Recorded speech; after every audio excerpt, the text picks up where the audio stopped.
Përshëndetje, emri im është Kiana Rezajon, jam 20 vjeç. Kam lindur me Kanada dhe aktualisht po studioj shkenca humane për të vazhduar me drejtësi. Dhe një nga protestat ku kam marrë pjesë, kur isha shumë e vogël, isha mbi supet e babit tim dhe më bën një foto mbi supet e tij duke thirrur emrin e Mariam Rajavit. Dhe ajo erdhi tek unë dhe më preku lehtë në fytyrë. E fotografuan atë moment dhe një vit më pas, kur morëm pjesë në një protest tjetër, e stampuan këtë foto në një bluzë që e vesha edhe unë.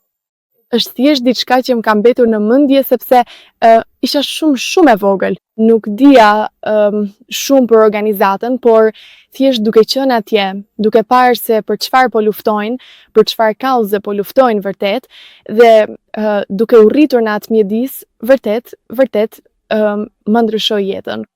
Kam mësuar kaq shumë gjëra, kam zhvilluar kaq shumë vlera vetëm nga këto përvoja dhe thjesht duke qenë atje. Unë erdha këtu sepse qeveria e Iranit është diktatoriale dhe ka vrarë banorët e kampit Liberty. E dini pse? Sepse ka frikë prej tyre. Dhe unë e shihni foton që kam, është fotoja e dajës tim që ka vdekur.